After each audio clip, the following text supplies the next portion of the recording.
Demon ni Hatred. I think it's gonna... And doon sa mga tao na nanonood mismo sa may Singapore. Yeah, honestly, sa lahat ng match na napanood natin, ito ang pinakamahirap panoorin. Kasi hindi tayo pwede bumayas. Dalawang Pilipinong team na yung naglalaro. Ang naglalaban na lang dito is yung mga fans. Pero alam natin sa puso natin, panalo pa rin ang Pilipinas. Kahit ano mangyari. Pressure ng audience, talagang factor siya when you're playing the game. Enough about player psychology dito. Let's head straight doon sa ating unang rotations. And as you can see, sinubukan pa ni Wise agawin yung Little Wanderer, pero si Marky dito using that advantage of a Lilia. Pero si Baloy ang napagtripan. Si Hatred dito nasa may gitna ng lahat at bumabaril-baril si Hatred. He will save Baloyski out. He will take Baloyski out of that predicament. Now, onto the top lane. Oheb dito getting controlled by Marky. Alam mo, kanina pinag-uusapan namin ni Doc ito eh. Si Marky, lagi siya nakakaharap ng opportunity para patayin yung gold lane, yung katapat niyang gold lane, even though hindi naman niya kailangan patayin. And for some reason, laging buo HP niya kapag pinapatay niya yung katapat niyang gold laner. At kung babasinin mo dito, Delarski going to the jungle mismo ng Blacklist International, trying to take down yung orange buff ni Wise. And look at Kyrie, trying to go in, pero napigilan siya nung second skill ng Clint. Kyrie at level 4, pero yung Phantom Execution ay nagamit na pang gap close. Yeah. Ito yung sinasabi natin kanina, na kahit saan ka magpunta ng mapa against Onyx, laging may nakaambang pressure. And this is because they're utilizing the mechanical skills of the cores that they have, especially Marky and Delar. Lalong-lalo na yung rotations ni Kyrie, even though minsan parang useless, no? Yung pupunta siya sa isang lane, babawasan yung heroes. And oh my God! Heb! Getting controlled heavily by Marky. And for sure, Midnight, meron na tayo makikitang alalay para kay Oheb in just a bit. Katulad ng sinasabi natin, Haji is there already. Grabe, 2-0 kagad in favor of Marky. Marky on this Lilia is literally something else. Blacklist, they need to address this. Kailangan padala yung Rafaela sa may top lane. Pero again, Butters, may iwan si Wise against the pressure of Hatred. And nakikita mo naman kung gaano ka-aggressive yung Onyx PH, even to the point na si Edward din ay umaamba na sarili niya sa pack. Pero si Wise dito, at least for him, naaagawan siya ng mga monsters, pero hindi siya napapatumba ng Lancelot. Yeah, that's the silver lining naman for Blacklist. Pero again, you have to take note na inuubusan kayo ng resources ni Onyx. That allows Kyrie to just snowball and Wise to have this recovery period wherein Blacklist need to protect him. Pero kailangan din nila protektahan si Marky. Interesting matchup at yung galaw ng ating mga players sa mapa. Ito yung nangyayari kapag sobrang pamilyar ng dalawang team sa isa't isa. Na alam nila kung saan ka aatakihin.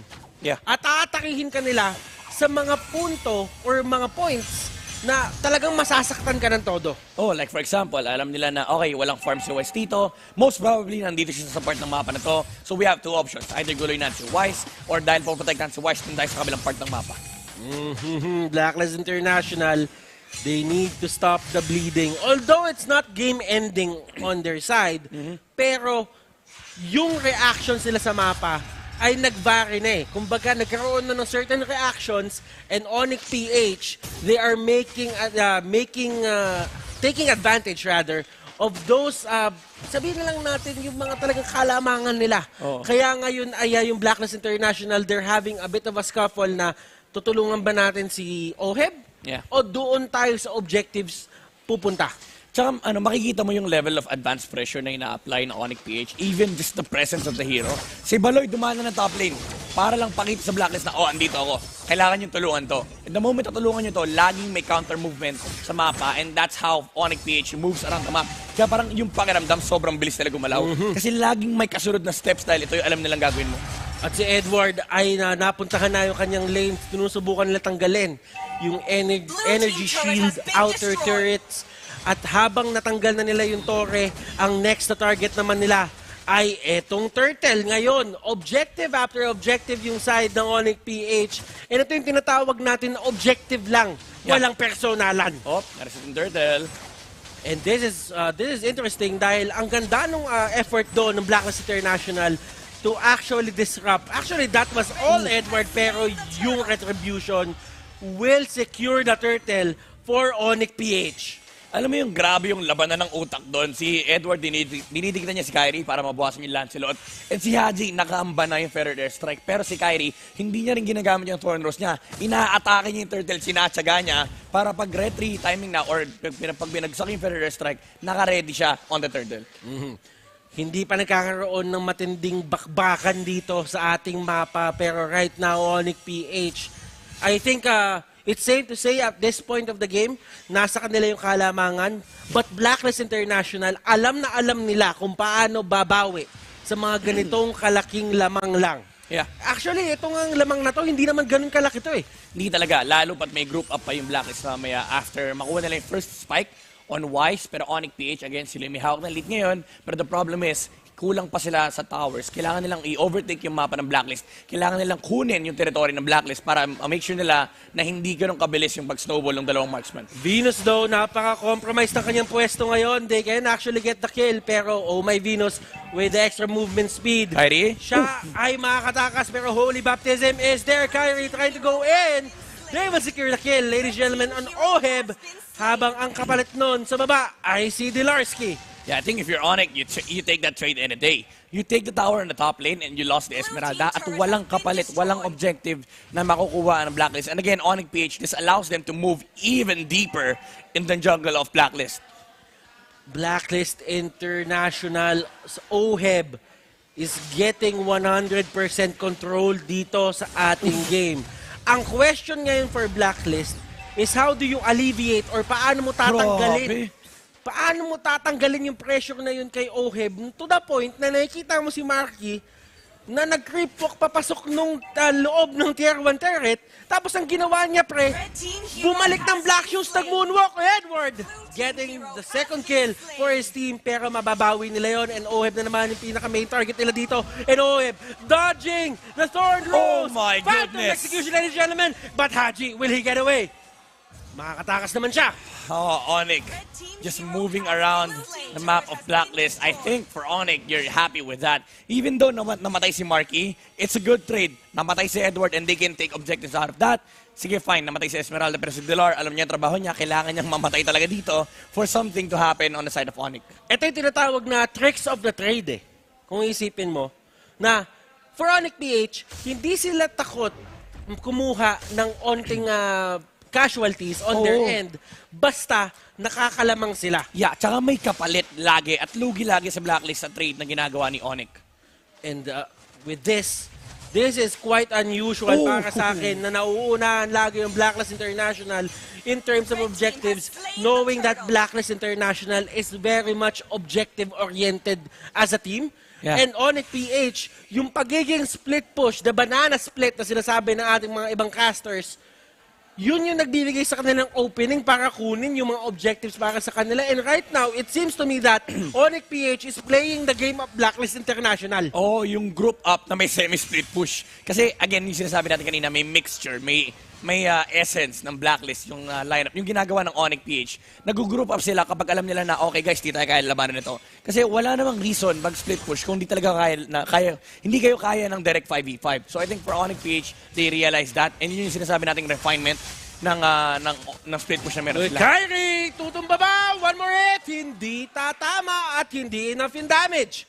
Wise, even moving in para talagang kunin yung kill. But Dilarsky is there to keep the members of Blacklist International at bay. Blacklist though, they're doing a great job of, sabihin natin, controlling their jungle at least. Oh. Napupush back nila yung Onyx PH eh. Defending their jungle at least. Kasi if you lose your jungle right now, Onyx PH, they'll just control the map here against Blacklist and hindi na makakalabas yung clean pa rin na rin yung YSS Edward. Marky. Umalis siya gamit yung Black Shoes at doon sa point na yun, alam mo yung kanyang mga bola ay nag-refresh na din. Actually, that was... Flicker. Edward came back in and Edward dito ay tutumba. Onyx is keeping tabs on Edward at all times.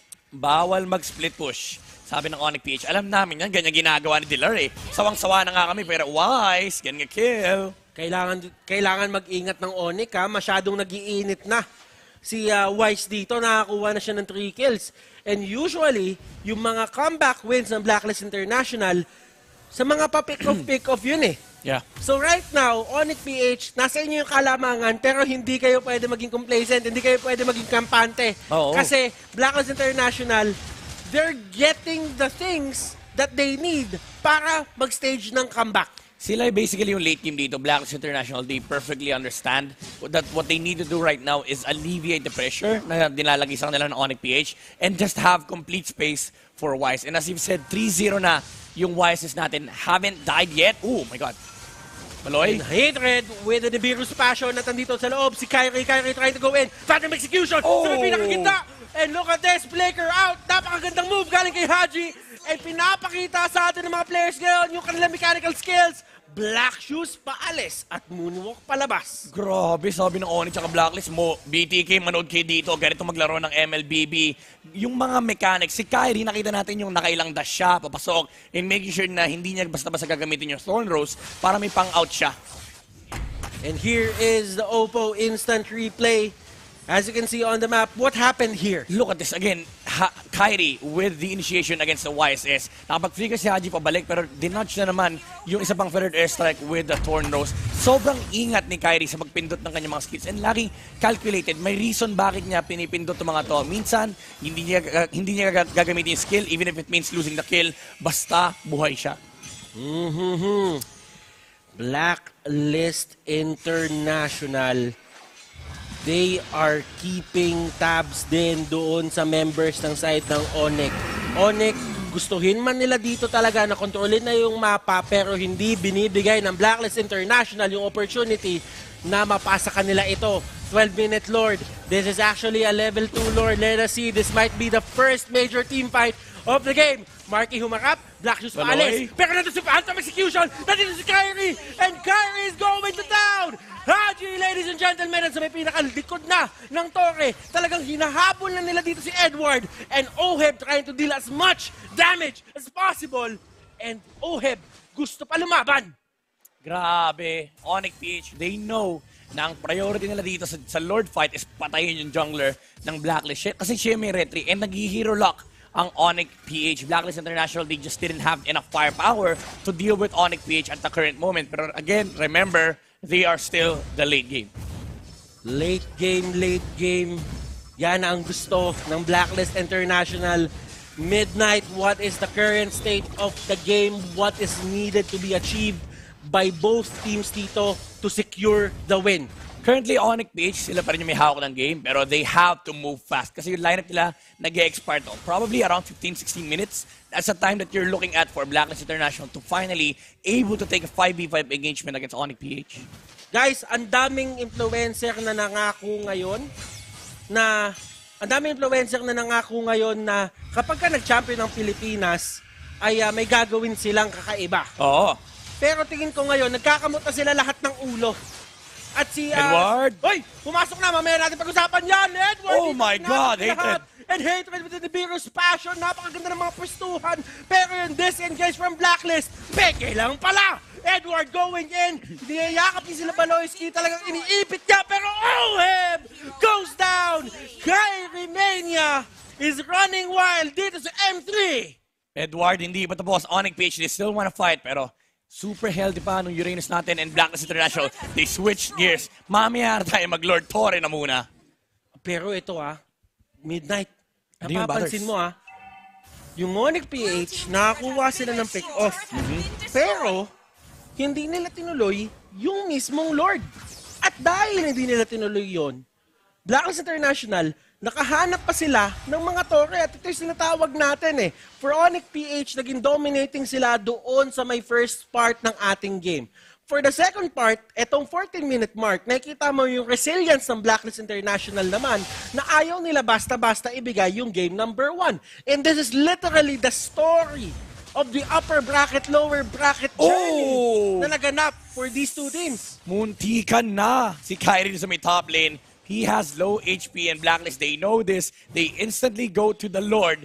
Pero si Kyrie magre-regen lang onto the green jungle creeps. Pero Wise already mounting the damage onto the Lord. Naka-immortality din yung Wise. Ang init ng bakbakan na meron tayo ngayon. Hero. Baloyski naipit doon sa may gitna. Dilarski trying to bail out his ally. At andito na sila, My Haji. goodness. Perfect position. Napakaganda ng chase down na ginawa doon ni Edward. Dilarski dito going down. Oheb going ham. Tutumba dito si Edward. Pero still, at the hands naman ng Blacklist International, si Kyrie ang tutumba. Hate, siya yung gusto ulihin dito. Dilarski and Hatred, sila ay tatakbo. Pero si Haji? Haji nandito para sa execute. And Haji, oh my goodness. Itong player na to, na-handle mo siya dati. Ano yung growth na meron siya ngayon? Nakikita mo naman, nagwawala dito sa M3. Haji has perfect mechanical skills. That's already a given. Pero with Blacklist International, what they have is perfect understanding of how macro mechanics work. Blacklist International, again, they knew.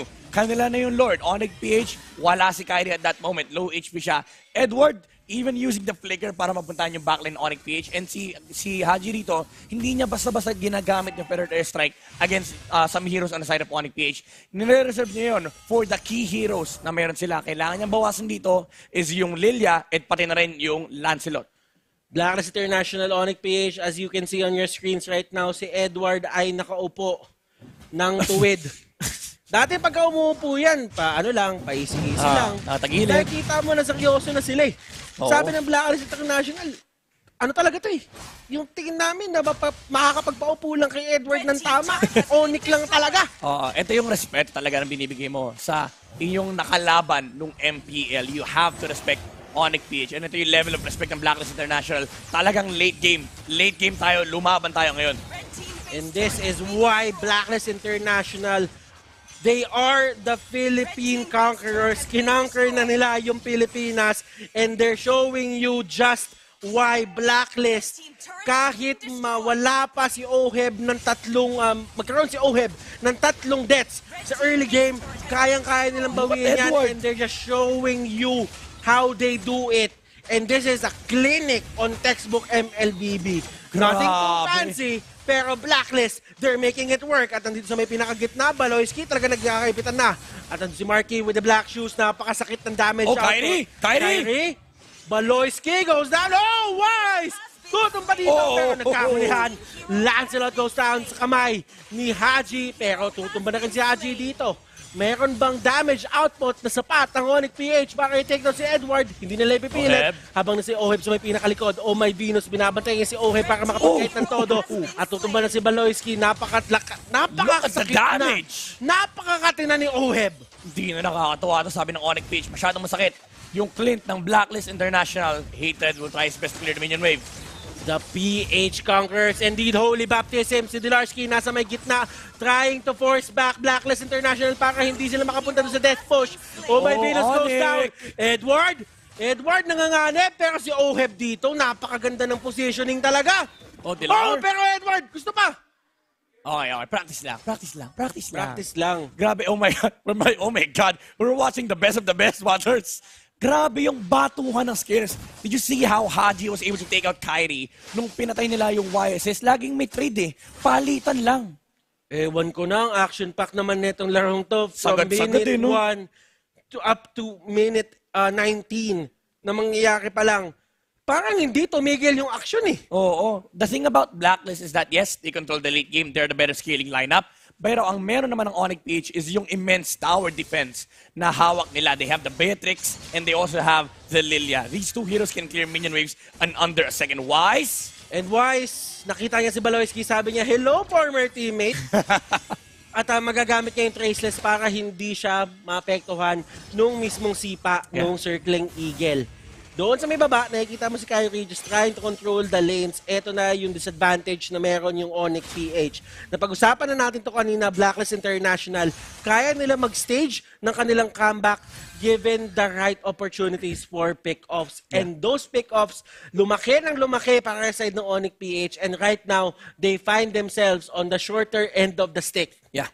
Alam mo, si Onyx PH dito, the only thing that they need to do is take out the YSS and the Clint. But the problem is, it's being repelled by the Rafaela alone. Si Oh My Venus laging nakaprotekta dito kay Oheb. Si Wise, of course, meron na siyang Traceless, so hindi niya kailangan intindihin yung hero na to. It's just a matter of dealing with the Lancelot or Kyrie the side of Onyx PH. Pero si Edward sa may pinakaharapan, Marky forced to use the black shoes. Kung iisipin mo dito, looking at their ultimates, dalawang ultimate ang nawala sa Onyx PH. Well, actually, for the side of Blacklist International, dalawa din. Pero kasi, yung para sa akin, yung ulti nung Mabilis lang Shin, Oh, mabilis lang pang vision talaga Pang-vision kasi. lang din talaga yan. Pero actually, meron pa siya ulit dito. This is the presence of Black. Oh, pero yung sakit ng damage output. Dillard? Yung skin medyo nauntog. Ayan. Medyo nauntog at yung buhay dito ng side ng Onyx PH ay masyado nang mababa. Edward! They have to get back. Kyrie trying to go in for Wise pero yung kanyang mga skills dito ay nagamitan ng Wind of Nature. Tutumba si Hatred, tutumba si Kyrie! Dinarski. Pero si Kyrie sinubukan magwala pero I That's don't it. think That's that's enough.